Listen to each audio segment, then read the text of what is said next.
प्रत्येक, बेटा मैं आपको मौका दूंगा, अभी आप ये बंद कर दो थोड़ी देर के लिए, प्रत्येक मैं आपको मौका दूंगा। बिल्कुल बिल्कुल प्रतीक, आई आई अंडरस्टैंड कि आपका ड्राइंग अच्छा है, मैं आपको पक्का मौका दूंगा।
Guys, I'm audible. Could you please confirm in the chat box? Everyone.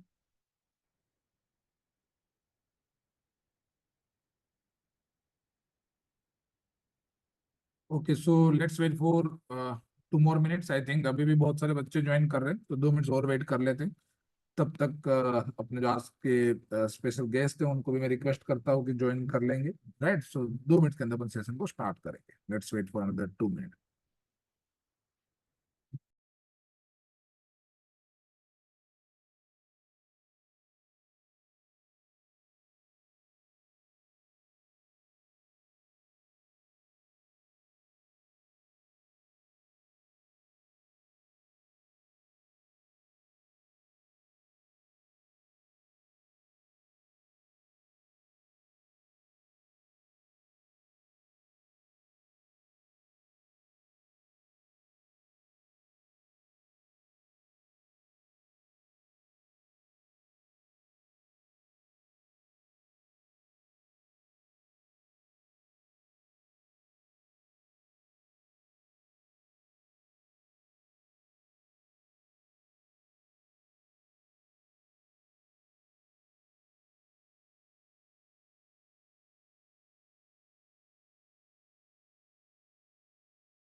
Sure. Great. So guys, could you please quickly confirm the chat box? Am I audible? Perfectly fine, visible and everything is cool. So I think Harshul, दोनों हर्षुल ने by the way join कर लिया है, तो I am requesting to both Harshul please आप unmute करिए और अपना कैमरा स्टार्ट करिए so we can start the discussion. Mahima is on the way, she is joining very soon. Saloni due to an number of due to some unavailable circumstances वो आज join नहीं कर पा रहे. Jatin is also trying to join, उनके कोई workshop चल रहा है, आई एम कलकत्ता के अंदर, सो अभी वो भी कोशिश कर रहे हैं ज्वाइन करने का, right. So quickly, Harshul, Patwa and Harshul Shah, if I'm audible to all of, to both of you, please. Okay, so Harshul, welcome. And sir, am I audible? yes, yes, you are perfectly audible. So आज का जो ये ज्ञानवर्धक session है उसके अंदर हमने चाहा है कि आज आप दोनों से बात करेंगे, जितने भी by the way student join करेंगे उनके साथ अपन डिस्कस करेंगे कि क्या कैसे प्रिपरेशन है. ऐसी बहुत सारी दुविधा शायद आपके दिल में भी इसी टाइम पे चल रही होगी जब मैं लास्ट मंथ की जो बात करूं, राइट. मैं जो लास्ट ईयर की जो बात करूं, month of September same time की मैं जो बात करूं, तो शायद आप लोग क्या सोच रहे होंगे. ऐसी बहुत सारी समस्याएं हमारे बच्चे भी प्रॉब्लम से गुजर रहे. सो आई थॉट कि एक बार ऐसा कुछ हेल्दी डिस्कशन रखते हैं. संडे का टाइम है, आई एम श्योर कि आप लोग को डिस्टर्ब नहीं किया होगा, right. So thank you the behalf of the all entire coaching and entire the student community. Hindustan के सारे बच्चों की ओर से मैं आपको शुक्रगुजार हूँ कि आज आप बिल्कुल टाइम निकाल के इतने बिजी शेड्यूल में से आप लोग आए हैं. सो क्विकली मैं दोनों को इंट्रोड्यूस कर देता हूँ. फर्स्ट इज हर्षुल पटवा, जो अभी आई एम मुंबई के अंदर पढ़ रहे हैं, and I think he is engineer, right Harshul, if I am not wrong. Yes, sir. Right. And another Harshul is also from I am Mumbai, वो भी आई एम मुंबई के अंदर ही पढ़ रहे. बाकी जो टॉपर से वो ज्वाइन कर दे, तब तक अपन डिस्कशन को स्टार्ट करते हैं, राइट.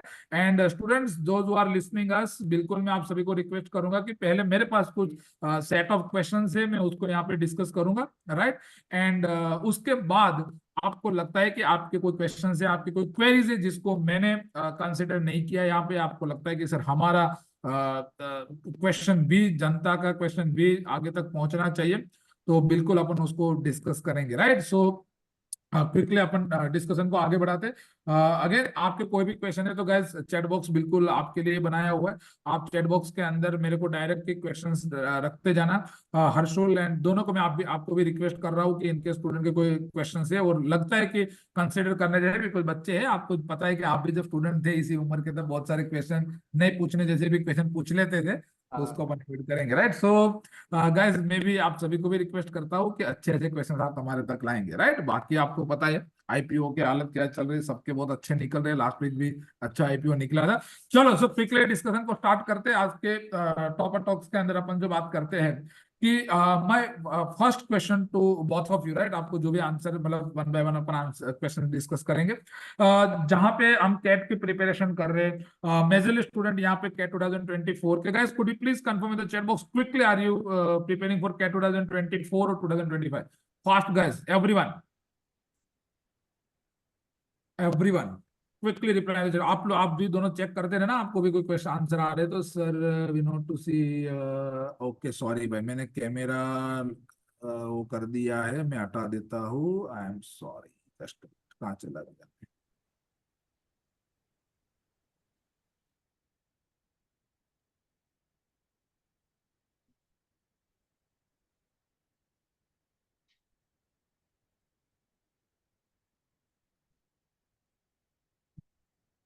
चलो मैं उम्मीद रखता हूँ कि अब हम सारी जनता दिख रहे होंगे आपको.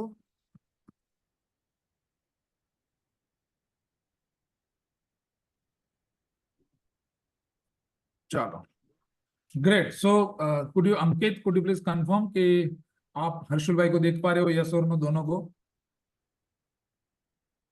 ग्रेट. चलो सो मेजरली आई थिंक जनता जो है 2024 के लिए प्रिपेयर कर रहे हैं. Okay Aastha, your question is considerable, मैं बिल्कुल यहाँ पे कंसिडर कर लूंगा, right. So my first question की हर्षुल, आप लोगों ने कब प्रिपरेशन को स्टार्ट किया था, if I am talking about your CAT preparation? And आप पहले थोड़ा अपना इंट्रोडक्शन दे दीजिए बिफोर यू स्टार्ट, कि आपने कैट के लिए कब अपियर किया था, आप अभी कहाँ पे पढ़ रहे हो, आपका ग्रेजुएशन एंड सब क्या है, 10-12%, बिकॉज बहुत सारे बच्चों के दिल में वो भी रहता है, right. So quickly yes Harshul Patwa, please start. Okay so like मैंने कैट 2022 दिया था एंड मैं बेसिकली इंजीनियर हूँ फ्रॉम अदानी इंस्टीट्यूट से। मैंने अपनी इंजीनियरिंग की थी इन इंफॉर्मेशन एंड कम्युनिकेशन टेक्नोलॉजी।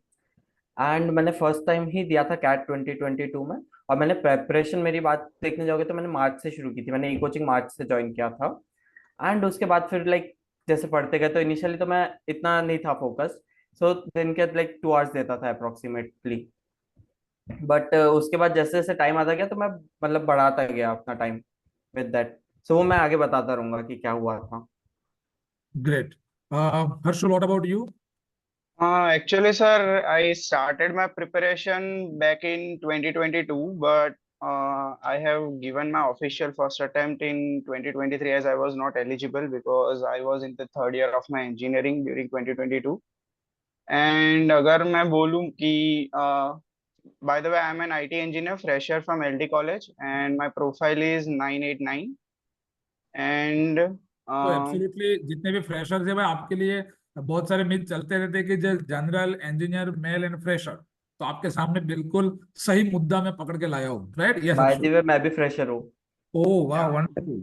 सो जितने भी स्टूडेंट है जिसको दिल के अंदर लग रहा है कि भाई हमारा तो कुछ है नहीं, वी आर जेम, राइट? हम वैसे तो जेम माने जाते हैं कि सर सबसे महंगे है वर्ल्ड के अंदर, लेकिन सर हमारे लिए थोड़ी नाइंसाफी है, तो ऐसा कुछ नहीं है। दोनों आपके सामने। Yes sir, please continue. हाँ, मैंने जब स्टार्ट किया था बैक इन 2022, मेरा फर्स्ट अटेम्प्ट 2022 का मैंने दिया था, but I was not that मतलब serious about that attempt. I just did some quick brush ups of my concept and I just went to give exam. And 2023 में मैं अच्छे से पढ़ा था। I usually I use to give 5 to 6 hours in a day usually. So इतना पढ़ा था बस। आगे बात करते मैं, I will discuss more. Okay, great. So अच्छा, मैं सीधा जो मेजरली जो बच्चे यहाँ पे जो क्वेश्चन भी आ रहा है, माय नेक्स्ट क्वेश्चन टू, मेरे पास कुछ सेट ऑफ क्वेश्चंस है, बट स्टिल बच्चों का भी कुछ क्वेश्चन होंगे, उसको भी अपन डिस्कस करेंगे क्योंकि हमको जनता का प्रॉब्लम सॉल्व करना है, right? So very critical question, right? जो मेजरली जितने भी स्टूडेंट्स है इस टाइम पे जो प्रिपरेशन कर रहे हैं, उनको लग रहा होगा कि भाई क्या चैलेंजेस आप लोग भी फेस करते थे इन टर्म्स ऑफ, जब आप लोग प्रिपेयर करते थे, आपकी कॉलेजेस होती होगी, आपके भी असाइनमेंट्स होते होंगे, आपके भी एग्जाम्स, टर्म्स एग्जाम्स आती होगी, उसके साथ साथ कैट की भी प्रिपरेशन चल रही है। तो क्या प्रॉब्लम्स, क्या चैलेंजेस आप लोग फेस कर रहे थे और उसको आप कैसे टैकल करते थे? तो मतलब मेरा तो ऐसा था कि जो मेन चैलेंज, मतलब जो मेन तरीका मैंने ढूंढा था इसको टैकल करने का, was to study more on Saturday Sunday comparatively regular days के। सो रेगुलर डेज में तो जो कॉलेज होता था तो कॉलेज आवर्स तो देते ही थे। उसके अलावा अगर कुछ इंपॉर्टेंट है कॉलेज का तो फिर उसको प्रेफरेंस देते थे, नहीं तो फिर कैट का कंटिन्यूस करते थे। फॉर एग्जाम्पल कि एक असाइनमेंट है वो सबमिट करना है आज, तो फिर उसको आज लेके बैठा कि कंप्लीट करके देना है आज। और एग्जाम्स है तो एग्जाम्स में जनरली हम मतलब एक हफ्ते पहले ही लेके बैठते हैं, उससे पहले लेके ही नहीं बैठते हैं। सो वो चीज है कि थोड़ा सा उस समय जब एग्जाम टाइम होता है तब थोड़ा मैनेज करने में इश्यू होता है। बाकी रेगुलर डेज पे मैं ऐसे देता था कि generally 3 to 4 hours a day इसको दे दिया कैट को। बाकी जो बच गया वो दूसरे टाइम के लिए till September.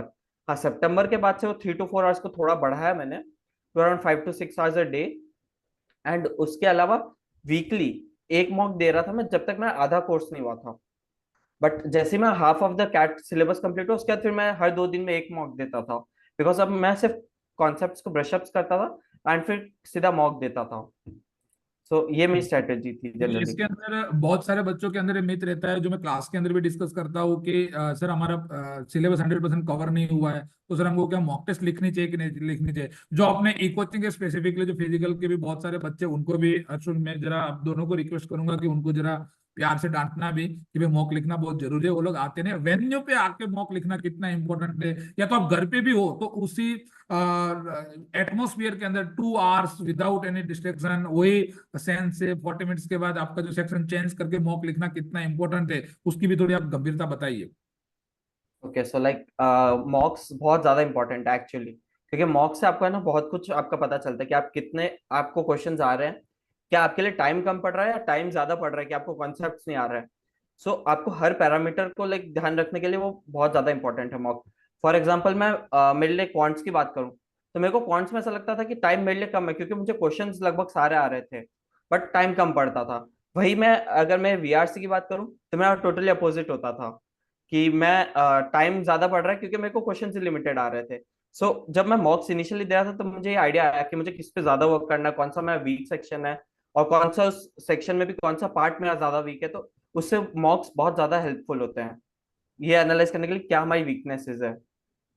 Great. Apart so from that, one more important thing I want like to highlight is that कि CAT एग्जाम के लिए ना you need to come out from your safe zone environment, क्योंकि exam जब आप देने वाले हो it would be in the completely unknown place and unknown environment, so इसीलिए इम्पोर्टेंट है कि इंस्टीट्यूट पे आके एग्जाम दो। मैं मेरा एक्सपीरियंस बोलूँ तो मैं मतलब जो दूसरे ऑनलाइन मॉक्स भी जो फ्री मॉक्स थे ना, मैं I use to give it to just give a glimpse की कैसा कर रहा है दूसरा लोग, कैसा होता है बाहर का एनवायरनमेंट वगैरह। तो वो मॉक्स भी ना I use to give with my friend in the institute only. We use to say to sir that I need this room and this environment for my mock, और वो अरेंज करके देते थे मेरे को। सो ऐसा करना जरूरी है क्योंकि कैट एग्जाम के दिन ना एक अननोन एनवायरनमेंट आपके सामने ला दिया जाएगा और you need to adjust yourself and you need to give your best at that time frame only. So institute पे आके मॉक देना इसीलिए इम्पोर्टेंट है थोड़ा। ग्रेट। सो महिमा ने ज्वाइन कर लिया। महिमा प्लीज आप अनम्यूट करेंगे अपने आप को, and thanks for joining us in this community. So entire the coaching team and behalf of the all student community, we are really grateful कि आज आप यहाँ पे इतना बिजी स्केड्यूल के अंदर भी आप आए हैं। सो महिमा currently in I am Indore, right, if I am not wrong. Yes, so yes, yes. Again जो अपनी ड्रीम कॉलेज से वहां पे पढ़ रहे हैं। सो हमने जस्ट अभी डिस्कशन स्टार्ट किया है। सो महिमा डेफिनेटली आपको अगला क्वेश्चन आप तक लाता हूँ, राइट। सो यस, जो हम बात कर रहे थे यहाँ पे मॉक टेस्ट की, जो हम सिलेबस की जो बात कर रहा था, तो बहुत सारे स्टूडेंट को ऐसा भी लगता है कि सर हमारा अभी 100% सिलेबस कंप्लीट नहीं हुआ है। बहुत सारे बच्चे ऑनलाइन भी प्रिपरेशन कर रहे होते हैं, तो इनके अंदर ऐसा होता है कि सर अभी मॉक लिखे या नहीं लिखे। तो मैं, मेरा स्टूडेंट को ये आंसर होता है as being teacher, as a mentor, जो मैं इतने साल से पढ़ा रहा हूँ, कि आप जब एग्जाम लिखने जाने वाले हो तो वहां पे भी ऐसा नहीं कि 22 क्वेश्चन में से 22 क्वेश्चन आपको आता होगा तो ये एग्जाम देने जाएंगे, अदरवाइज तो सर मैं एग्जाम लिखूंगा ही नहीं, ऐसे ईगो पे अपन नहीं लेते, राइट। सो आप लोगों का क्या इसके अंदर बोलना है कि कब से मॉक लिखना स्टार्ट कर देना चाहिए और कैसे मॉक को लिखना चाहिए?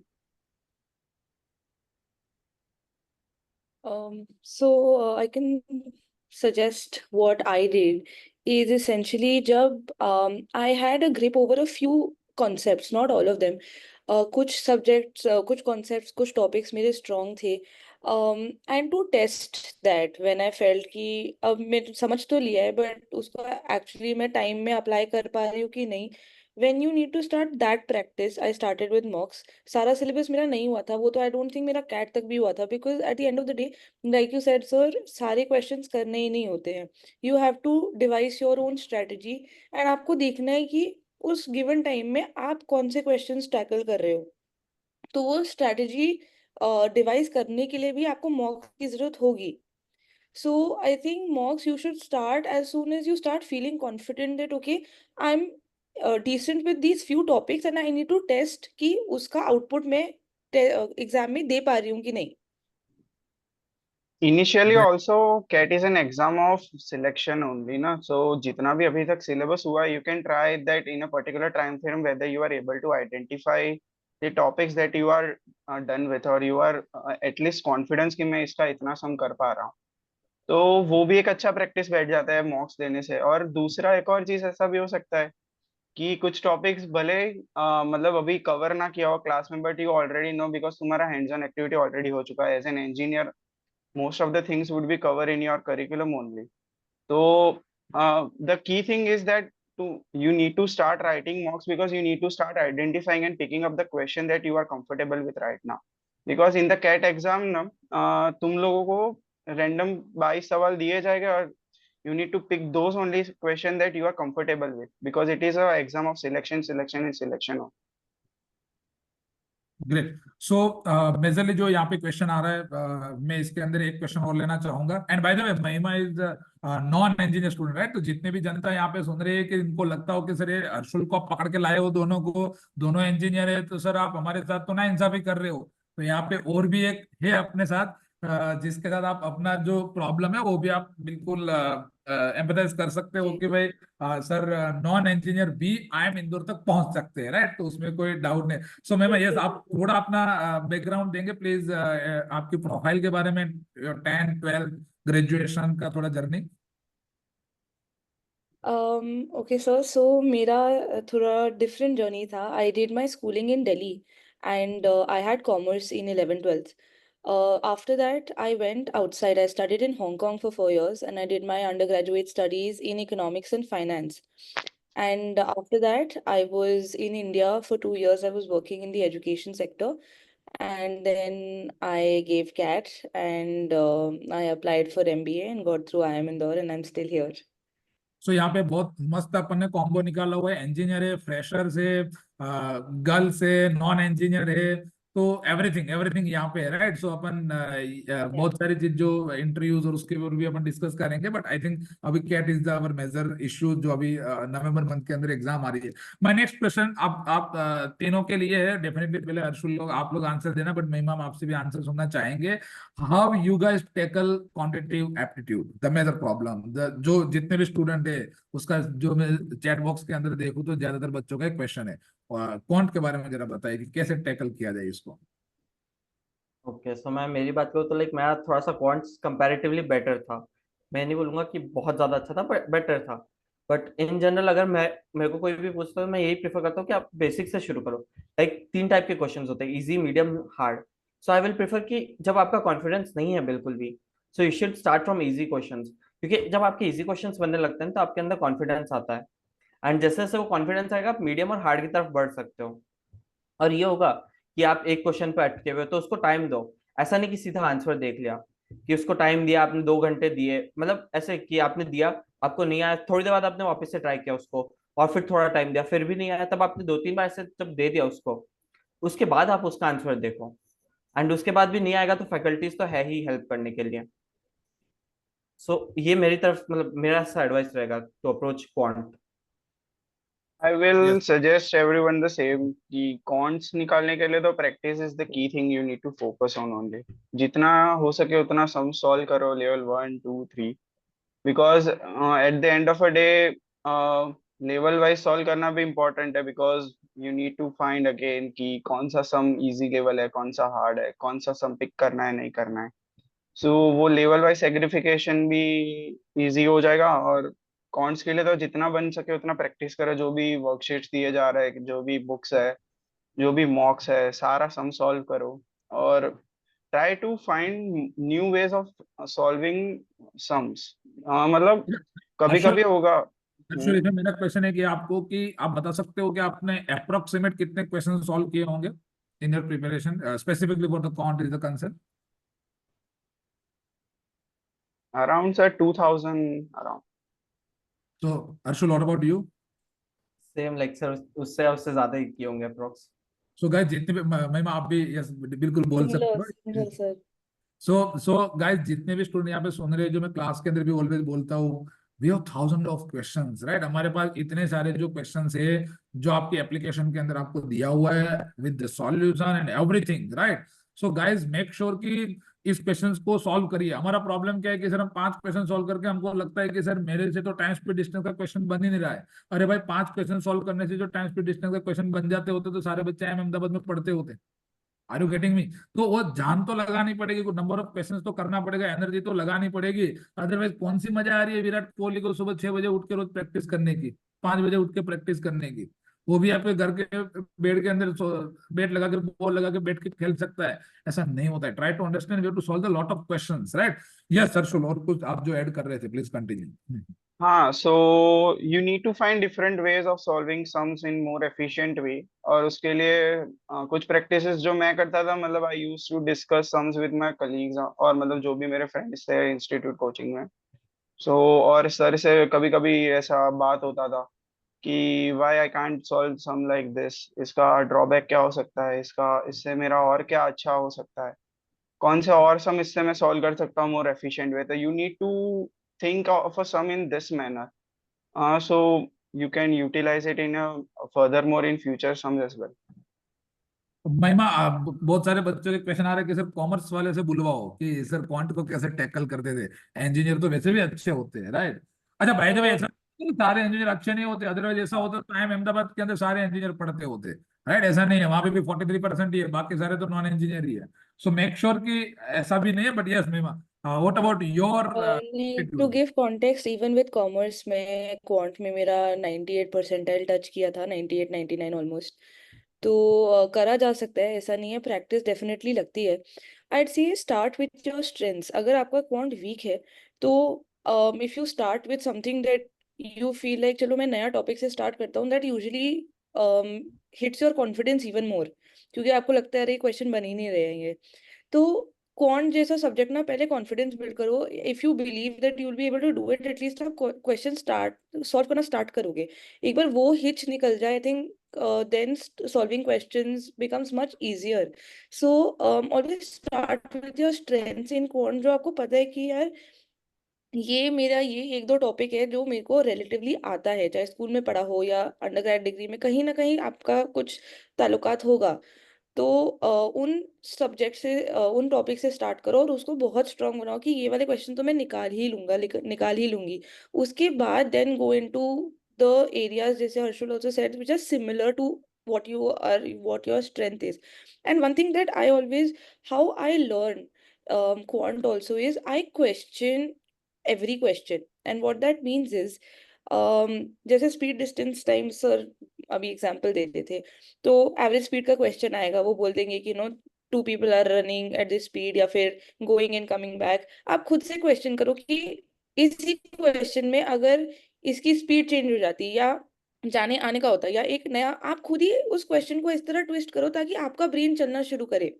तभी आप ना नए क्वेश्चन से डरोगे नहीं, क्योंकि अभी आपको लगता है कि चलो ये दो तीन एलिमेंट्स के साथ क्वेश्चन आएगा तो मैं टैकल कर सकता हूँ, लेकिन अब वो कैट के एग्जाम में आपको तीसरा एलिमेंट दे देंगे या एक चीज हटा देंगे।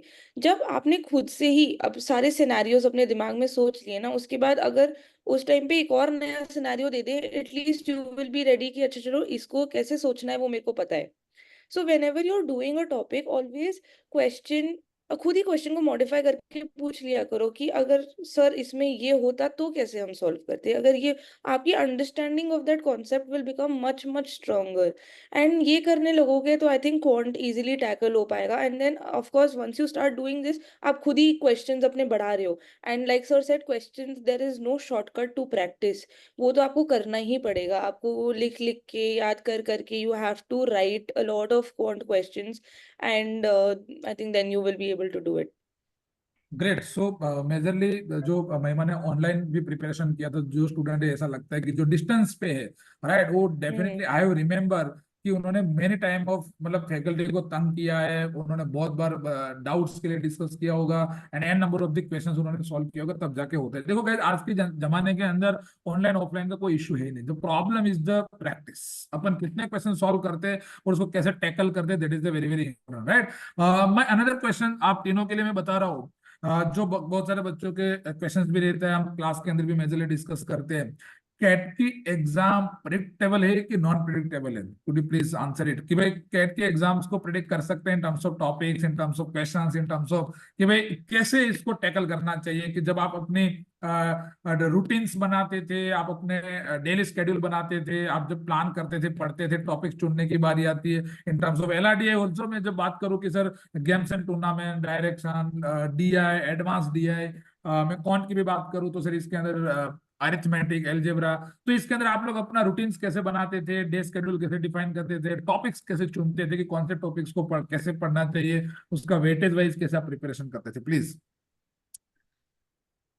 अर्शुल, आपको स्टार्ट करना होगा क्योंकि एक अर्शुल ने तो म्यूट कर दिया है। ओके, हाँ, सो हाँ,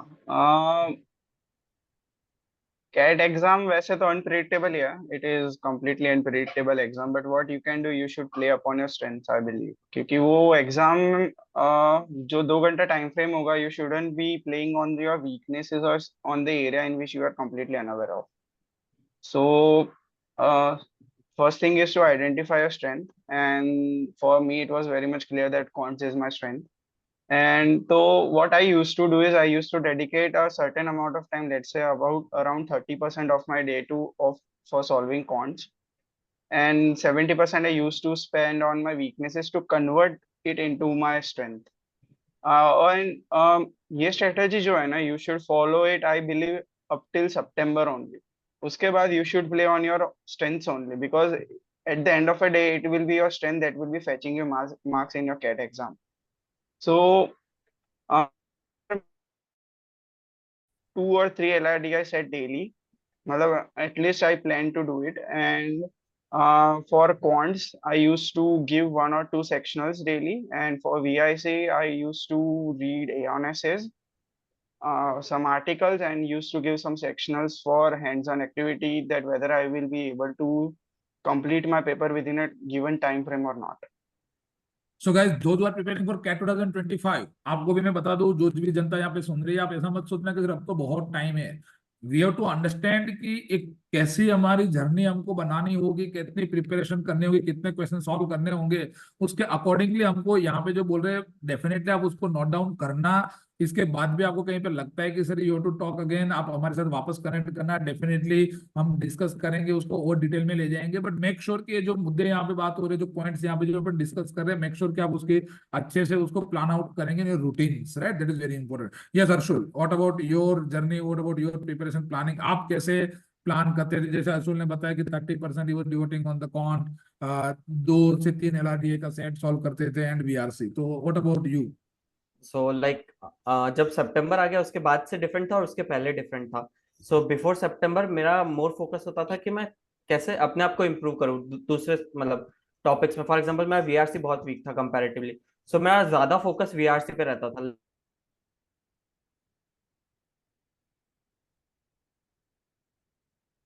I used to give it to, am I audible? Yes, now you're audible. Yes. Please continue. So okay, I was saying that कि मेरा VRC बहुत ज्यादा वीक था comparatively. So I used to give like, अगर मैं 3 hours दे रहा हूँ तो 1 to 1.5 आवर एटलीस्ट VRC को देता था। फिर मेरे को पता है कि मेरा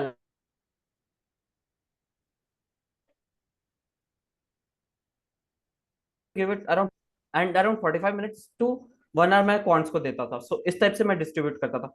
बिकॉज मैं वीकर सेक्शन VRC था तो उसको ज्यादा टाइम देता था, सो दैट मैं उसमें मेकअप कर सकूं टिल सितंबर। हाँ, आफ्टर सितंबर I used to rely mostly on mocks, because till that time मेरा हाफ कोर्स हो गया था and around 30 to 40% was remaining. So उस समय से मैंने अपने मॉक्स पे ज्यादा फोकस किया एंड मॉक्स पे इस टाइप से फोकस करता था कि क्वांट्स एंड LRDI में मैं कौन सा क्वेश्चन नहीं कर पाया और क्यों नहीं कर पाया। I used to like make notes and क्या वो बेटर था लीव करना मेरे लिए। एंड ऑन VRC मैं इतना अच्छा नहीं था तो मैं जनरली वो ग्रुप के साथ बैठ के सॉल्व करता था, कि जो मेरा पीयर ग्रुप था वो मेरे से बेटर था इन VRC। सो मैं उसमें ऐसे देखता था कि कौन मतलब जिसने भी वो आंसर सही किया तो उसने क्या सोच के किया था, what was his approach. So that was one thing which helped me a lot, because मेरा जो पीयर ग्रुप था उसमें उनको VRC कंपैरेटिवली ज्यादा आता था। So I used to help them in VRC और मैं उनको LRDI और क्वांट्स में हेल्प करता था। सो for me group study work the most. Great ma'am, what about your schedule? आप अकेले जहाँ पे पीयर ग्रुप्स भी नहीं होगा, I believe in online preparation, हाँ, तो मेरा peer group नहीं था. I did mostly on my own only, and in fact I didn't have too much time also. I registered very late for CAT. तो जो लोग अभी से भी प्रिपरेशन स्टार्ट कर रहे हैं, this is not too late for you. मैंने 2-3 महीने के ही प्रेप में कैट दिया था, बट देन उतना डिलीजेंटली प्रेप करना पड़ता है. सुबह शाम आपको इस पे लगना पड़ता है. So for me I was giving equal time to all 3 subjects because मेरे पास टाइम मतलब ऑल द 3 एरियाज में, क्योंकि मेरे पास टाइम नहीं था. बट उसी दिन तो मेरा फर्स्ट हाफ ऐसा रहता था कि मैंने सारे ही सब्जेक्ट्स भी पढ़ लिए, सारे ही टॉप मतलब तीनों एरियाज भी पढ़ लिए, और मैं यूजुअली एक एक सेक्शनल दे देती थी सबके. एंड आई यूज टू बहुत लोग पूछ रहे हैं यहाँ पर चैट्स में कि नोट्स कैसे बनाए. मेरे नोट्स ना यूजुअली सारे मेरे मिस्टेक्स के नोट्स होते थे. I use to write very extensive notes of where I have gone wrong and why I have gone wrong. And मेरा अगले दिन का starting use to always be a revision on my notes. अगर आप अपनी mistakes correct कर लेते हो ना, I think that becomes a very big learning. क्योंकि अगर आप वही चीजें सेम रिपीट करे चले जा रहे हो मिस्टेक, तो आप कभी आगे नहीं बढ़ोगे. तो मेरा दिन शुरू होता था पिछले दिन की मिस्टेक्स मैं रिवाइज करती थी कि क्या क्या मेरे को नहीं करना है, उस चीज से कि मैंने क्या सीखा। उसके बाद मैं तीनों एरियाज लेके बैठती थी, एक एक एक करती थी, सेक्शनल तक करती थी। और फिर I use to spend time in my second half analysing and preparing notes based on those concept where I am going wrong. तो जैसे मान लो मैंने कोई एक पर्टिकुलर वीएआरसी का सेंटेंस करेक्शन या जम्बल्ड सेंटेंसेस वो गलत किया, तो फिर मैं शाम को वो वाला टॉपिक जाके पढ़ूंगी वापस। तो मेरा तो प्लानिंग बहुत डे टू डे बेसिस बनता था, और मैं अगले दिन का फिर सेट रखती थी depending on my mistakes and everything कि मेरे को अगले दिन किस चीज पे फोकस करना है। उस चीज पे फोकस करती थी, उससे अगले दिन का मेरा रूटीन बनता था। तो मेरा ना एंड मेरा बहुत स्ट्रक्चर्ड रहता था इस वे में कि मेरे को पता है अगले दिन क्या करना है, तो मेरा डेली टारगेट सेट होता था कि इतना तो मेरे को खत्म करना ही है। ग्रेट। सो गाइज, मेजरली जो यहाँ पे डिस्कस हुआ है कि आपको डे प्लान करना पड़ेगा, आप कुछ भी रैंडमली नहीं चल सकते। You have to define the topics कि भाई सर में नॉन इंजीनियर स्टूडेंट की मैं बात करूँ तो अरिथमेटिक इज द सेक्शन जहाँ पे आप बहुत अच्छा परफॉर्मेंस कर सकते हो, क्योंकि उसके अंदर फॉर्मूलाज नहीं आते, percentage, profit loss, simple interest, compound time work, ये सारा जो टॉपिक्स है उसको अपन वेटेज दे सकते हो, उसमें से अच्छे भी क्वेश्चन आते हैं। राइट, एंड आप सभी को आज के जमाने में पता होगा कि 99.99% लाना है ऑल थ्री सेक्शन की। या मैं कौन जो मेजर चैलेंज है उसकी बात करूँ तो लगभग 10 से 12 क्वेश्चन अपन सॉल्व कर देंगे, will reach there 14 plus question, 15 plus question पे अपन 99.99 पहुंच जाएंगे। 17-18 क्वेश्चन पे अपन 100% ला देंगे। राइट, उनसे ज्यादा होगा नहीं और करना भी नहीं है, अदरवाइज नासा वाले उठा देंगे। राइट, सो मेक श्योर कि अपन को इतने क्वेश्चन सॉल्व करने हैं। Right, another very important question आप तीनों के लिए मैं बता रहा हूँ, जो बच्चे के क्वेश्चन आ रहे हैं, सर कैसे डिफाइन करें कि कौन सा क्वेश्चन छोड़ देना चाहिए, कौन सा क्वेश्चन चूज करना चाहिए एग्जाम के अंदर? सो सबसे पहले तो तुम्हारा प्रीवियस एक्सपीरियंस होता है हर एक टॉपिक के साथ, कि तुमने जो लेट्स से कि जब तुम इतने क्वेश्चंस कर लेते हो ना अराउंड 2000 हर एक सब्जेक्ट के, तो एक तो आइडिया आने लग जाता है कि हाँ ये क्वेश्चन देख के ही थोड़ा आइडिया आ जाता है कि हाँ ये चीज है, तो क्या ये लेंदी होगा या नहीं होगा। सो सबसे पहले अगर कोई भी मॉक है तो उसको ऐसे ही अप्रोच करना होता है कि इनिशियली भी जो मॉक्स हम देंगे अब उसमें भी ऐसे ही अप्रोच करना होता है कि खुद से आइडिया लगाना होता है, क्या ये 1 मिनट में सॉल्व हो जाएगा मेरे से, क्या ये 2 मिनट में सॉल्व हो जाएगा मेरे से, एक आइडिया लगाना है। और फिर सॉल्व करते जाना कि 1 मिनट वाले सम को सॉल्व किया तो अपने पास वो एक रहता है कि हाँ ये 1 मिनट में सॉल्व हो गया। और इन केस अगर वो 1 मिनट वाला 1 मिनट में नहीं हुआ तो वो हमें लिखना है कि ये टॉपिक का इस टाइप का क्वेश्चन था जो 1 मिनट मैंने सोचा था बट नहीं हुआ। एंड इस टाइप से उसको जाना होता है कि जब आप इतना क्वेश्चन सॉल्व कर लोगे तो एक तो थोड़ा थोड़ा आइडिया आपको आता भी जाएगा कि हाँ ये क्वेश्चन हो रहा है नहीं होगा आपसे 1 मिनट में 2 मिनट। तो आप ऐसे 3 लेवल बना दोगे, एक 1 मिनट वाला कि विद इन 1 मिनट हो जाएगा, एक विद इन 2 मिनट्स हो जाएगा आपसे, और एक 2 मिनट से ज्यादा टाइम लगेगा। सो उस टाइप से अप्रोच करना होता है। तो जब आप कैट देखोगे ना इतने क्वेश्चन सॉल्व करने के बाद मॉक्स के, सेक्शनल्स के, टॉपिक्स के, तो आपको एक धीरे धीरे आइडिया आने लग जाता है कि हाँ ये क्वेश्चन करने लायक है, ये नहीं करने लायक है। So mocks are the most important thing to discover this thing कि आपके लिए कौन सा बेस्ट अप्रोच है। क्योंकि मेरा जैसे मैं बात करूँ तो क्वांट्स में एक टॉपिक था शायद लॉगरिथम में, कौन सा था I don't remember exactly, but वो मेरे को इतना अच्छे से नहीं था मैं उससे कंफर्टेबल। सो मैं उसको जस्ट चेक करता था कि वो इजी लेवल का है जिसमें बेसिक फॉर्मूला लगाने से अगर मेरा सोल्यूशन आ रहा है तो मैं उसको करता था। नहीं तो फिर लगता है कि अगर मेरा ये इतना नहीं है कंफर्टेबल में इसमें और ये L2 या L3 लेवल का है तो फिर मैं उसको एक बार के लिए छोड़ देता था जब तक मेरे सारे L1 नहीं हो जाते थे और L2 उसको छोड़ के नहीं होते थे। So that used to be my approach to solve those things. तो आपने हर्षल कितनी मॉक्स लिखी होगी अप्रोक्सीमेट, और पूरी जो आपकी जर्नी थी उसके अंदर? More than maybe 60-70 mocks, more than, so जितने भी लाइक स्टूडेंट, डिफरेंट डिफरेंट उसके भी। आई बिलीव कि एप्लीकेशन के अंदर जो अभी महिमा ने भी बताया, sectional test and subject test and weekly test is very important. तो उन टेस्ट को भी 1000 से ज्यादा टेस्ट है। कई बच्चे यहाँ पे ऐसे भी होंगे कि सर हम फालतू क्यों आपका क्लाउड का खर्चा बढ़ाए, हम क्यों एप्लीकेशन को इंस्टॉल करके उसको यूज करें। तो ऐसे भी बच्चे होंगे जो मेरे साइड से सोचते हैं कि हमको सर आपको फालतू खर्चा ना लगे। बट गाइस, मैं आप सभी को रिक्वेस्ट करता हूँ, 2000 लिसनिंगर्स, प्लीज आप एप्लीकेशन के अंदर जो टेस्ट है, मॉक टेस्ट है, that is for you, absolutely for you. Right, तो आप उसको यूज करिए। 60-70 नंबर ऑफ मॉक्स ये बच्चों ने लिखा है जो आपके सामने अभी ज्ञान बांट रहे हैं। राइट, इस फ्रेम के अंदर आना है दोस्त, तो ये तो करना पड़ेगा। Right, yes Harshul, how you tackle the tough question, easy question, how you choose the question in exam, कि भाई करे या छोड़ दे? Mine approach was very much similar to my senior.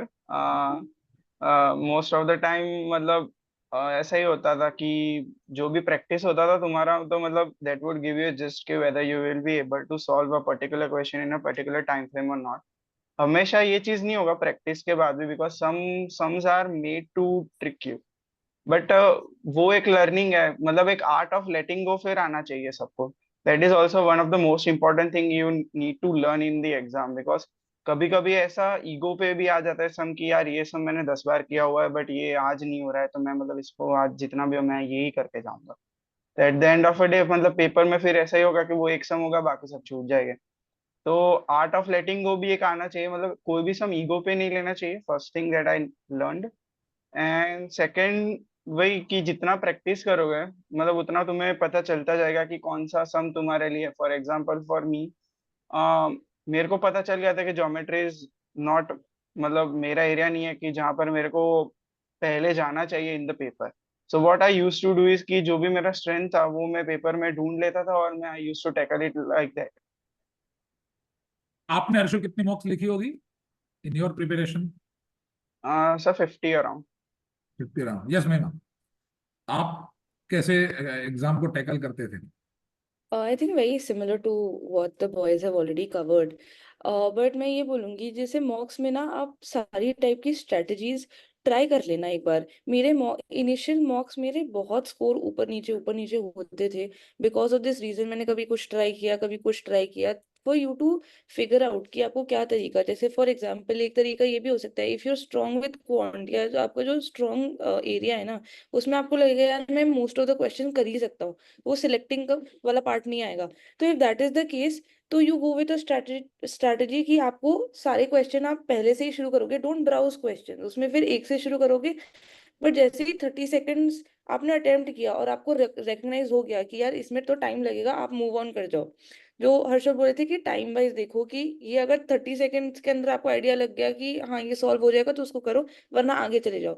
अगर आपका थोड़ा वीकर एरिया है जहां पर आपको लगता है सिर्फ कुछ ही क्वेश्चन ही आप टैकल कर सकते हो, तो फिर वो दूसरा तरीका है कि आप पहले ही जाके देखो क्वेश्चंस और उधर उधर ही रुको जहां पर आपको लगता है ठीक है ये वाला क्वेश्चन सॉल्व हो जाएगा। सो अब ये कोई one strategy will not be कि ये सभी को सूट करेगी, नहीं। ये आपको खुद ही ट्राई करना पड़ेगा कि आपके लिए क्या बेटर वर्क कर रहा है, आपके लिए कौन से टॉपिक्स बेटर वर्क कर रहे हैं। क्या आप जैसे वीएआरसी में कोई एक पर्टिकुलर टाइप का क्वेश्चन है या ऐसे है जो आप पहले करना चाहते हो, यू सिलेक्ट योर ऐसे। जरूरी नहीं है आपको पहला ऐसे ही करना है, आप अपने हिसाब से देखो।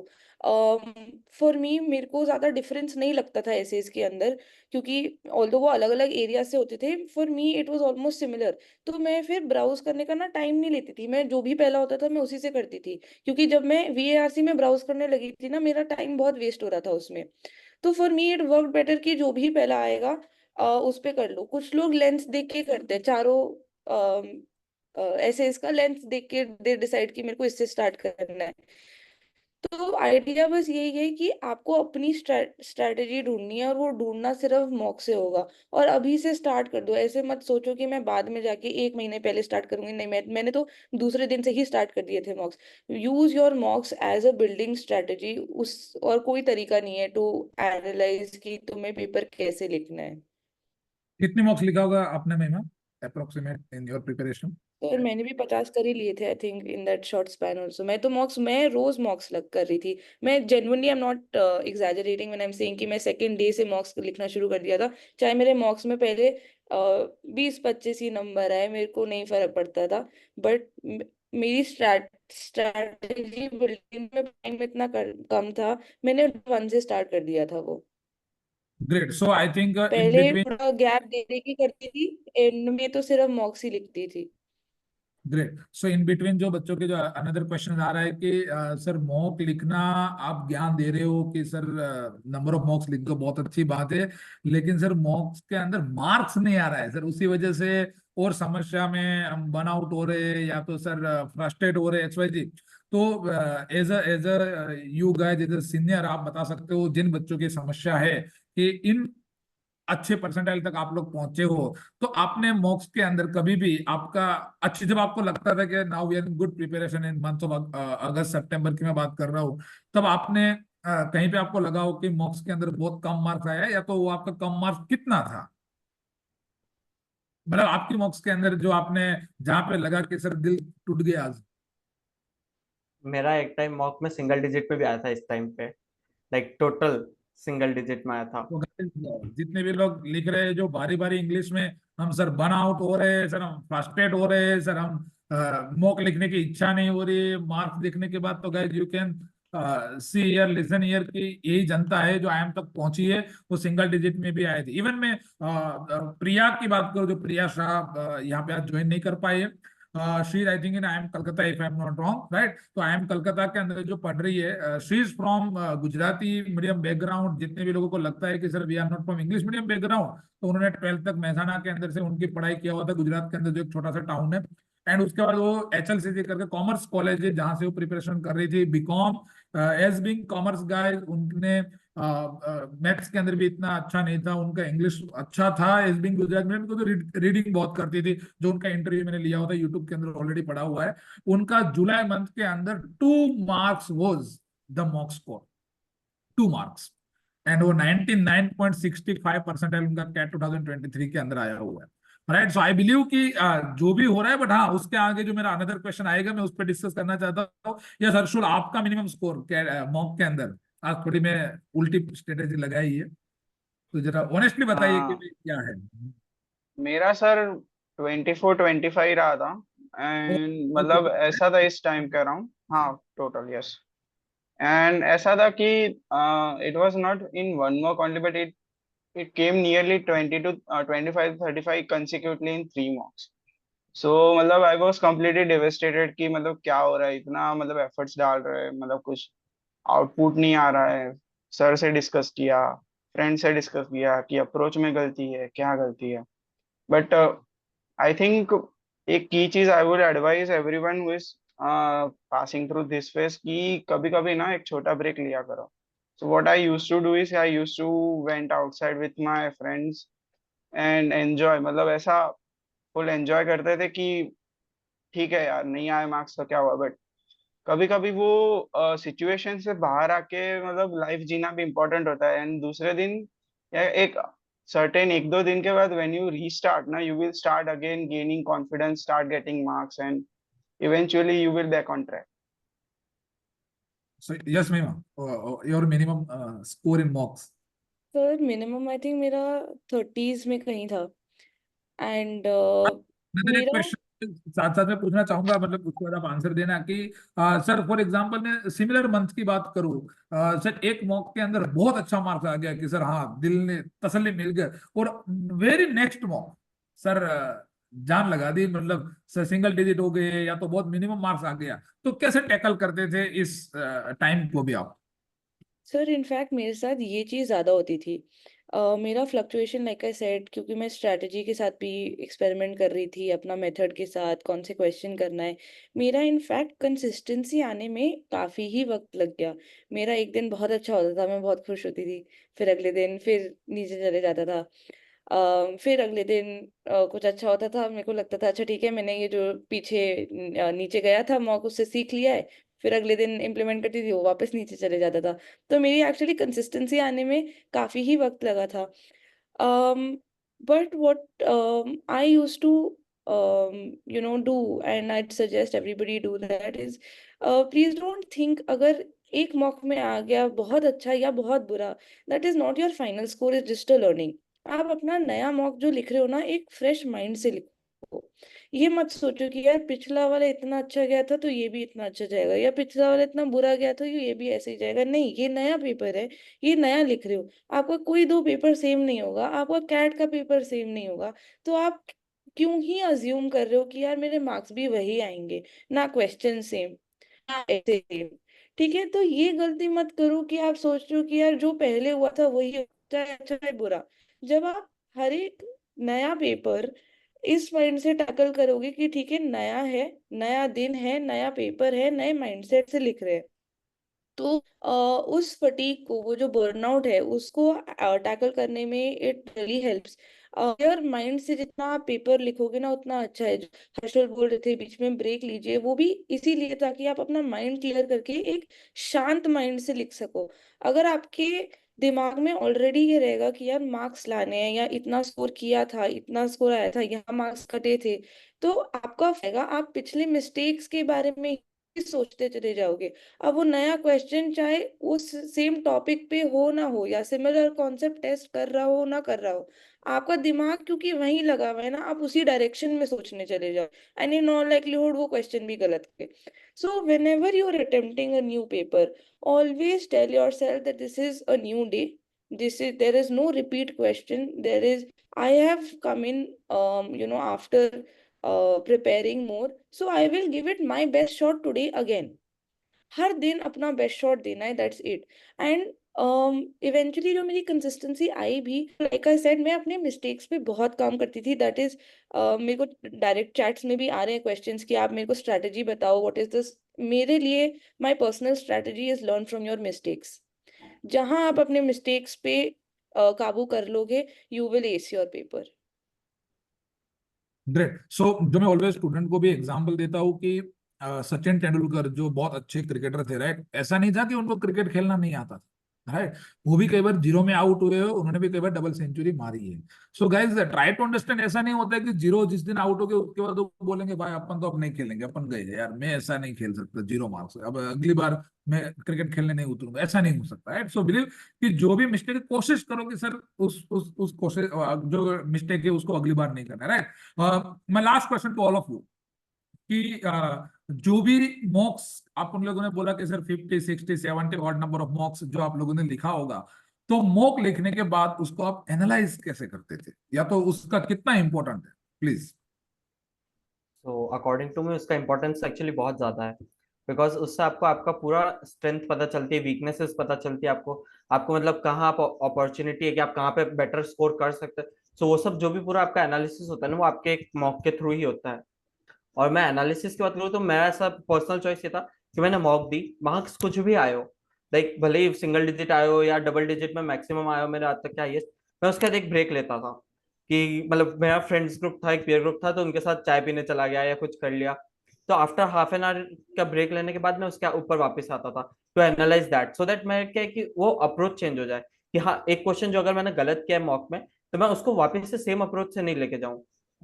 सो इसलिए मैं उधर एक छोटा सा ब्रेक लेता था, सो दैट मैं थोड़ा माइंड फ्रेश हो जाए, थोड़ा मैं मतलब माइंड क्लियर होने के बाद मैं वापस से उस मॉक को एनालाइज करने बैठता था। एंड मैं सबसे पहले यही देखता था कि मैंने जो क्वेश्चंस गलत किए हैं वो क्यों गलत किए हैं। सो सबसे इंपॉर्टेंट चीज मेरे लिए होती थी कि मेरे लिए सिलेक्शन वॉज इंपॉर्टेंट, मैं जो भी सिलेक्ट करूँ एटलीस्ट वो सारे सही करूँ, मैं ये ना करूँ कि जो सिलेक्ट किया वो भी गलत कर रहा हूँ। सो मैं सबसे पहला चीज होता था कि जो मैंने गलत किया वो क्यों गलत किए। फिर मैं सेकंड जाता था कि मैंने जो नहीं अटेम्प्ट किए उसमें मैं कौन से अटेम्प्ट कर सकता था और कौन से नहीं कर सकता था, अगेन बाय सॉल्विंग देम बिना टाइम के, लाइक कि हाँ इतने टाइम में मैंने सॉल्व कर पाया, कि गलत किया नहीं किया वो होता था। उसके बाद जो मैं उसके बाद भी नहीं कर पाया, फिर मैं उसकी तरफ जाता था कि हाँ मैंने क्यों नहीं कर पाया। सो मैं लाइक मेरा जनरल अप्रोच यही रहता था कि जो सिलेक्ट किए एटलीस्ट वो ऐसे सिलेक्ट करूँ कि जिसमें मेरी लाइक 90 to 100% एटलीस्ट एक्यूरेसी रहे, कि हाँ जो सिलेक्शन किया उसमें गलत होने के चांसेस बहुत कम हो। क्योंकि कैट में बहुत हेल्प करती है कि जब आप सिलेक्ट कर रहे हो ना जो क्वेश्चन, उसमें आपको पता है कि हाँ मुझे ये सारे लगभग सही करना है, इनमें गलती नहीं होनी चाहिए। हाँ जो रिमेनिंग क्वेश्चन है उनको आप ट्राई करोगे बाद में, बट जो सिलेक्ट किए वो आपको सही करने होते हैं उस समय। लाइक ये मेरा अप्रोच था। महिमा, आप कैसे एनालाइज करते थे मॉक को? सर मेरा ये रहता था, पहले मैं बता दूं कि आपने पूछा था कि कितना ज़रूरी है, 3 घंटे के मॉक के लिए मैं एटलीस्ट 3 4 घंटे तो एनालिसिस में भी लगाती थी उसके। उसमें काफ़ी वक्त जाता है और वो ज़रूरी है करना। मैं कैसे करती थी, लाइक हर्षल ऑल्सो मेंशन, पहले तो मिस्टेक्स एनालाइज करो। There are 2 3 things actually. पहले जो क्वेश्चन सिलेक्ट किए वो सही सिलेक्ट किए कि नहीं, ठीक है। वो हर्षल ऑलरेडी बोल चुके हैं। जहाँ आप जो करे उसमें एक्यूरेसी कितनी थी वो, and also the way you are attempting your paper. ठीक है, जैसे मैंने आपको बोला था कि एक एक क्वेश्चन उठाना है, कि ये वाला एरिया उठाना है। मैं हर बार ये एनालाइज, जैसे अक्रॉस 2 पेपर्स में ये भी एनालाइज करती थी कि इसमें मैंने ज्यादा लॉ के क्वेश्चन या अरिथमेटिक क्वेश्चन अटेम्प्ट किए, ज्योमेट्री इसमें छोड़ दिया, वर्सेस ज्योमेट्री अटेम्प्ट किए, या आप किस कॉम्बिनेशन में क्वेश्चंस आंसर कर रहे हो, वो पैटर्न भी एनालाइज करना जरूरी है, कि आपका क्या पैटर्न कॉम्बिनेशन, आपका स्ट्रेंथ निकल के आ रहा है। एंड जैसे फ्रेंड ग्रुप्स के साथ डिस्कस कर सकते हो, डेफिनेटली मेरा इतना फ्रेंड सर्कल था नहीं, पीयर ग्रुप था नहीं, तो मैं एक्चुअली हर थोड़े दिन में ना अपने टीचर्स के साथ ही चेक इन करती थी, सर ही बताते थे, मैं उनके साथ डिस्कस करती थी कि सर इस पेपर में ऐसे किया था। इनफैक्ट वो सामने से ही पूछ लेते थे कि महिमा तुम्हारा ये वाले पेपर में बहुत डिप हुआ, क्या चेंज किया। सामने से सर ही पूछते थे कि इसमें क्या चेंज किया, उनके साथ ही बैठ के मैं एनालाइज करती थी कि सर मैंने इसमें क्वेश्चन ये किया। या कभी कभार होता था एक क्वेश्चन में टाइम ज्यादा लग गया, वो ईगो की बात कभी कभार आ जाती थी, like he said this is very important to learn to let go also. अटक गए तो गया वो पेपर, मतलब एक तरह से। ठीक है, तो सर के साथ भी बैठ के बहुत समझ आता था, वो भी टिप्स देते थे कि नहीं, क्योंकि वो भी बच्चों को समझते हैं, वो आप लोग को समझेंगे जब आप इतने क्वेश्चंस करोगे ना उनके साथ, उनको भी आइडिया लग जाएगा कि आपका स्ट्रेंथ कहाँ आ रहा है। तो वो मेरे को बोलते थे कि नहीं, आप ये वाले ही मेथड पे स्टिक करो, इस पैटर्न में तुम ढंग से कर रही हो, या ये वाले क्वेश्चन, वो सामने से मेरे को बोलते थे कि अगर तुम ये वाले कर पा रही हो ना, तो अगले पेपर में ये वाले क्वेश्चंस भी ट्राई करना। तो एक जब इनसे गाइडेंस मिलती थी तो वो बहुत हेल्प होता था। और फिर मैं वो पैटर्न ट्राई करके 3-4 मॉक में फिर उनके पास जाती थी कि सर ये जो बोला था ये तो बहुत अच्छा वर्क किया, इस ये नहीं काम किया, इसकी जगह कुछ और सोचते हैं। तो हम बैठ के थोड़ा सा ना वी यूज्ड टू डिस्कस। तो मैंने मॉक्स के एनालिसिस के लिए तो बहुत बैक एंड फोर्थ किया है सर के साथ। Harshal, what about you? Sir actually I have two approaches. मतलब मेरे जो भी सवाल मतलब मॉक्स में सही होते थे और गलत होते थे ना, वो मैं मतलब तुरंत ही ऐसा मतलब टिपिकली इंजीनियरिंग वाला मतलब एनवायरनमेंट मतलब मेरा हमारा ग्रुप्स का था। मतलब तो जैसे ही मॉक खत्म हुआ तो we with a set of few people, मतलब उषामा, प्रीत, वो लोग के साथ I use to sit. And मतलब जैसे ही हो जाता था we use to discuss ways कि कैसे तूने ये सॉल्व किया, ये गलत क्यों है, कैसे और बेहतर कर सकते थे इस चीज को, इसका ऑल्टरनेटिव अप्रोच क्या है जो तूने अपनाया जिससे ये तेरा सॉल्व हो गया इन अ पर्टिकुलर टाइम फ्रेम और ये मेरा नहीं हुआ। तो मतलब एक पीयर लर्निंग से मैंने सीखा, क्योंकि मेरा वीआरसी कमजोर था। तो मतलब मेरे ग्रुप में लोग थे इतना कि जिसको वीआरसी बहुत अच्छा आता था। तो मतलब I use to learn VRC कैसे उन्होंने टैकल किया वो सब उनसे, and I use to give feedback upon my cons and my LIDA approach to them. So most of the time जो भी मेरा करेक्ट और इनकरेक्ट का चीज था वो वहीं पे सॉल्व हो जाता था। एंड जो चीज जो मैंने नहीं की हुई है, मतलब things which I was not able to attempt in my mocks, I used to sit alone in my home and मैं देखता था कि कौन सा और की अपॉर्चुनिटी एरिया है जहाँ पर मैं और मेरा मार्क्स एक्सपांड कर सकता हूँ। सो वो सम्स में एक्चुअली ऐसा करता था कि पहले I will give a try without seeing the solution. I will give a try कि मेरे से एक बार में हो रहा है, दो बार में हो रहा है, नहीं हो रहा है। अगर हो गया है मेरे से तो then I use to find the alternative approach कि कैसे इसको और जल्दी मैं कर सकता हूँ। And finally I will jump into the solution that is been provided by the solution question maker और जो भी पोर्टल पे दिया हुआ है। तो मोस्ट ऑफ द टाइम मेरा यही अप्रोच होता था। बट कभी कभी ऐसा भी हुआ है कि मतलब फ्रेंड्स के साथ ही पूरा पेपर सॉल्व हो गया है उसी दिन जब दिया हो। मतलब वो चेंज होता रहता था फिर। ग्रेट। सो डिस्कस के ज्यादा टाइम नहीं लेंगे। आई कैन अंडरस्टैंड कि आप लोगों का भी रूटीन्स थोड़ा टाइट रहता है। My bonus question, right, last question तो मैंने लास्ट टाइम बोल दिया था, तो this is my again actually last question. How is life at college? मतलब आप लोग जो आईएम्स के अंदर हो, बहुत सारे बच्चे यहाँ पे बैठे हैं जिनकी शायद एक ड्रीम कॉलेज होगी। I am Mumbai, I am Ahmedabad, I am Bangalore, Calcutta, Indore, all the IIMs, baby IIMs, XYZ, जो भी अच्छी अच्छी प्रोमिनेंट इंस्टीट्यूट है, आई कैन से कि मोर देन 20-25 और नंबर ऑफ द कॉलेजेस, उनके अंदर आप लोगों के लाइफ रूटीन्स डे कैसा, थोड़ा आप जिक्र करना चाहेंगे प्लीज? तो लाइक इनिशियली मैं मेरी बात करूँ तो इनिशियली 3 to 4 months बहुत ज्यादा हेक्टिक होते हैं। लाइक उस समय में ऐसा होता था मेरे साथ कि मेरे तो सब्जेक्ट्स भी बहुत ज्यादा थे कंपैरेटिवली, बिकॉज जब मैंने ज्वाइन किया था तब वो नीटी था, अब आईएम बन गया है। So at that moment it use to be like कि मेरे 9 से 10 सब्जेक्ट्स एक मॉड्यूल में होते थे, दैट वाज ऑफ 3 months। सो वो लेक्चर्स सुबह 9 बजे शुरू होते थे, जो शाम को अप्रोक्स 6 बजे खत्म होते थे।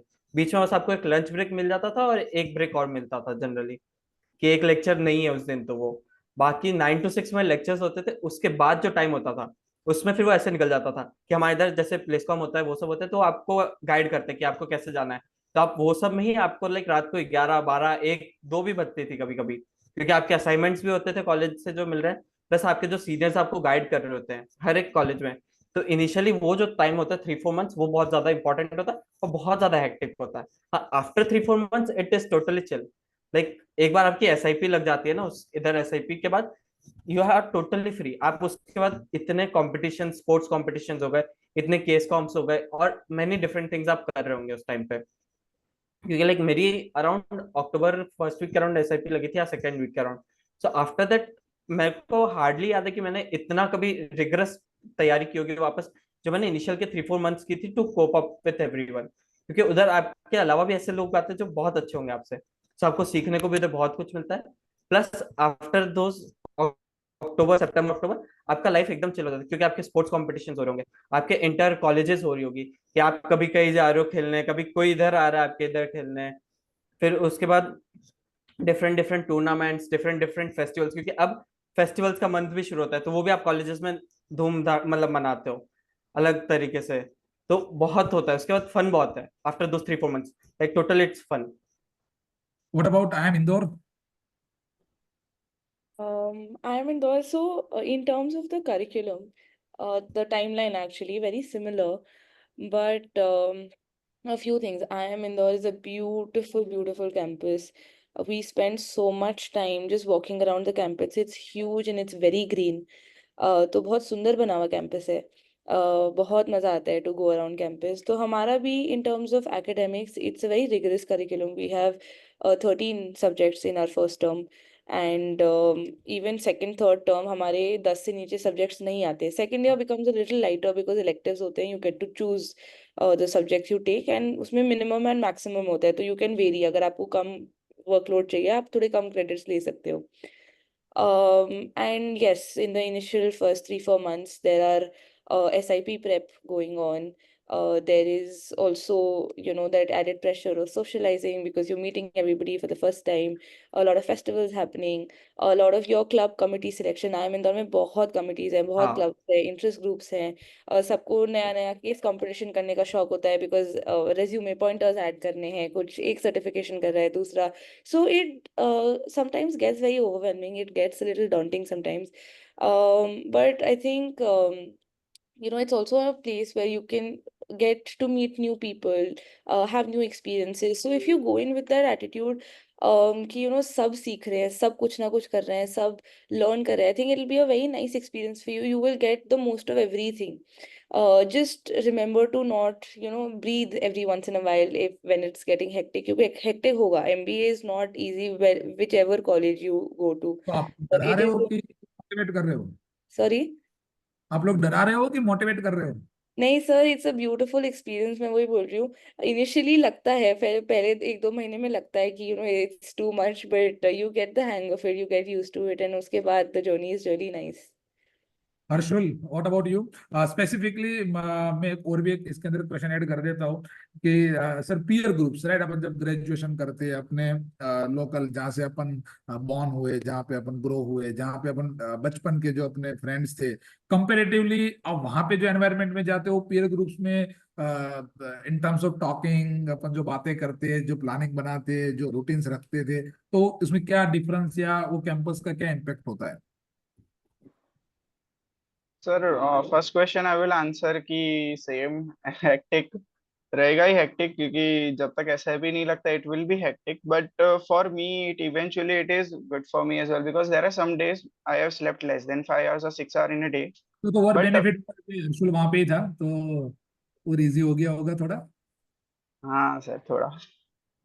सो मेरे लिए वही अच्छा था कि फॉर मी, मेरे को एक एंजॉयमेंट है इसमें भी कि मैं जो भी काम कर रहा हूँ, भले I am sleeping less than 5 hours or 4 hours in a day, but there is an enjoyment associated it. I'm enjoying each and every process in which I'm associated with right now, whether it is SIB process, whether participating in a case quizzes, case competitions, or whether attending leadership talks or anything। मतलब जो भी चीज है ना, मजा आ रहा है। मतलब यू विल फील कि तुम्हारा कहीं ना कहीं सेल्फ डेवलपमेंट हो रहा है वन वे और अनदर। अपार्ट फ्रॉम दैट मतलब यहाँ का जो भी एनवायरनमेंट है स्पेसिफिकली इन आई मुंबई की, बहुत ही ओपन एनवायरनमेंट रखा हुआ है between seniors and junior. You can reach out to anybody any time and they will help out to you. और मतलब for me it is a lifetime experience that you will मतलब experience once in life for sure. Great. So I believe कि अपन ने काफी कुछ यहाँ पे डिस्कशन किया हुआ है. Due to the time limits I can understand कि बहुत सारे स्टूडेंट के साथ क्वेश्चन में नहीं ले पाया हूँ. बहुत सारे ऐसे क्वेश्चंस है जो अभी तक मैं नहीं समझ पाया, मतलब नहीं यहाँ पे डिस्कस कर पाया हूँ. ऑनलाइन प्रिपरेशन, ऑफलाइन प्रिपरेशन, ऐसे बहुत सारे डिस्कशन चल रहे हैं. आई बिलीव कि यहाँ पे दोनों स्टूडेंट आपके सामने, ऑफलाइन वाले भी है, ऑनलाइन वाले भी है, दोनों IIM के अंदर है. It is ultimately on us कि अपन इसको कितनी प्रैक्टिस करते हैं, कितने डाउट सॉल्व करते हैं, कितने क्वेश्चन सॉल्व करते हैं, उसके ऊपर रहता है. अपार्ट फ्रॉम दिस कुछ क्वेश्चन ऐसे भी है जो आई थिंक आप लोगों के चैट में भी आया होगा कि सर नोट्स कैसे बनानी है, सर प्रोफाइल्स कैसे डेवलप करनी है, इंटरव्यू. सो आई बिलीव कि इसके लिए अपन एक अनदर सेशन एक डिस्कस करेंगे आफ्टर द कैट एग्जाम्स. वहां पे अपन और टॉपर्स को भी एंड ये स्टूडेंट्स को अपन वापस बुलाएंगे, या अपने सीनियर से, अपने स्टूडेंट से. तो आप कभी भी, जो अभी हर्षुल ने बोला कि सर इतना ओपन एनवायरनमेंट है कि अपन सीनियर को कभी भी रीच आउट कर सकते हैं, तो इट इज ऑल्सो हियर. आप हमारे थ्रू कभी भी इन टॉपर्स तक हम आपको बात कराएंगे, हम आप तक पहुंचवाएंगे. सो उसकी चिंता बिल्कुल मत करिए. It is after the CAT, right. What I believe कि इंटरव्यूज एंड वो सारी जो चिंता करनी है वो कैट एग्जाम के बाद करनी है. क्योंकि सर कैट में मार्क्स सिंगल डिजिट में आ गया फिर तो सर काम ही हो गया अपना, राइट. इंटरव्यू वैसे ही सीधा सर बाईपास हो जाएगा, अपन को प्रिपरेशन करने की जरूरत ही नहीं, क्योंकि कोई कॉलेज अपन को बुलाएगी नहीं. सो मेक श्योर कि कैट के अंदर कुछ अच्छा परसेंटेज आएगा, उसके अंदर सर अच्छा कुछ परफॉर्मेंस करेंगे. उसके बाद की जो सारी जो रफ्तार है अपन उसके लिए वापस सेशन एंड सब कुछ ऑर्गेनाइज करेंगे. So again thanks to everyone, specifically to the listener जो हमको सुनने के लिए यहाँ पे आए, अदरवाइज तो हम बोलते किसके साथ. So thank you guys and thank you friends and students जो भी यहाँ पे आए हुए हिंदुस्तान के डिफरेंट डिफरेंट कॉर्नर्स के अंदर से. आई बिलीव कि आज अब हमारी आवाज बहुत सारे स्टेट्स तक पहुंच गई होगी.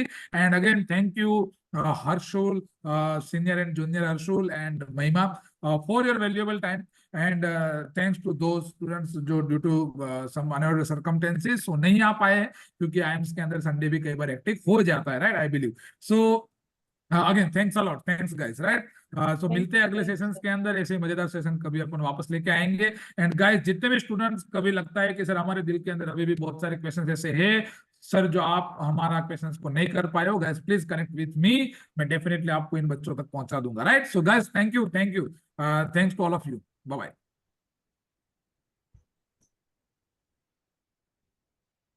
Thank you so much, sir. Thank you. Thank you. Bye bye. Thank you.